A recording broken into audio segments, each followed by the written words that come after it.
রণক্ষেত্রে বাজছে যুদ্ধের ধামামা, কিন্তু ওয়াশিংটনের অন্দরমহলে এখন ভয়ের প্রতিধ্বনি। পারস্য উপসাগরের নীল জলরাশি যখন ইরানের ড্রোন আর মিসাইলের আগুনে উত্তপ্ত, ঠিক তখনই সামনে এলো এক বিস্ফোরক তথ্য। মার্কিন সামরিক শক্তির অহংকার, সেই বিখ্যাত টমাহক ক্লোজ মিসাইলের ভান্ডার কি তাহলে শেষ হয়ে আসছে? পেন্টাগনের রুদ্ধদ্বার বৈঠকের এখন একটাই প্রশ্ন, ইরানকে দমাতে কি প্রশান্ত মহাসাগরে চীনের সামনে নিজেদের নিরস্ত্র করে ফেলছে আমেরিকা?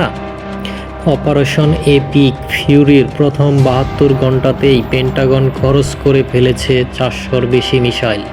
আকাশপথে বৃষ্টির মতো ঝরে পড়া এই মরণাস্ত্রগুলো ইরানের এয়ার ডিফেন্স তছনছ করলেও খোদ মার্কিন নৌবাহিনীর মজুদ এখন তলানিতে।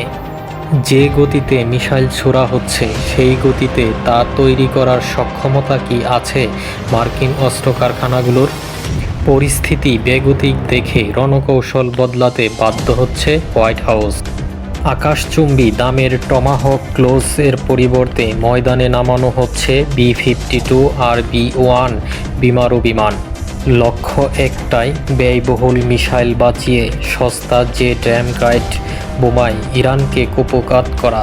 কিন্তু প্রশ্ন উঠছে একটাই, এই বাজেট অপটিমাইজেশন যুদ্ধের ময়দানে আমেরিকার মারকুটে ইমেজ ক্ষুণ্ণ করছে না তো? এদিকে ওয়াশিংটনের মসনদ থেকে প্রেসিডেন্ট ট্রাম্প ছড়ে দিয়েছেন এক নজিরবিহীন হুঙ্কার।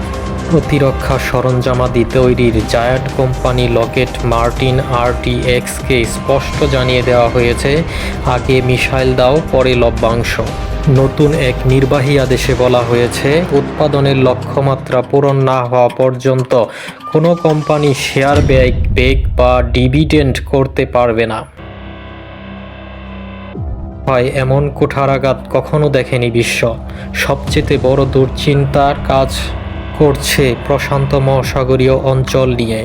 মধ্যপ্রাচ্যীয় ইরানকে সামলাতে দক্ষিণ কোরিয়া থেকে সরিয়ে আনা হয়েছে থার্ড আর পেকচুয়াল মিসাইল ব্যাটারি।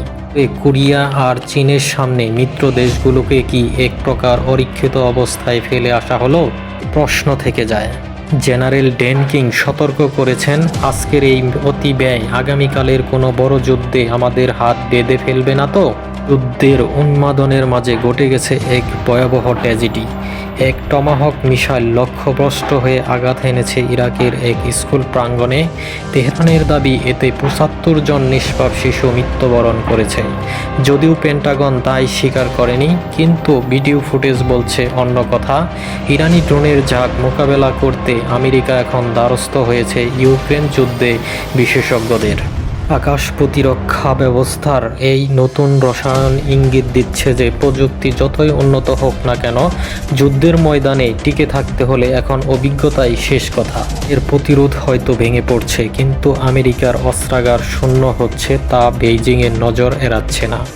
ইরান যুদ্ধের এই জয় কি তবে ভবিষ্যতে কোনো বড় পরাজয়ের বীজ বপন করছে? টমাহকের অভাব কি শেষ পর্যন্ত বিশ্ব মানচিত্রে আমেরিকার শ্রেষ্ঠত্বের অবসান ঘটাবে? প্রশ্নগুলো ঘুরপাক খাচ্ছে এখন প্রতিনিয়ত।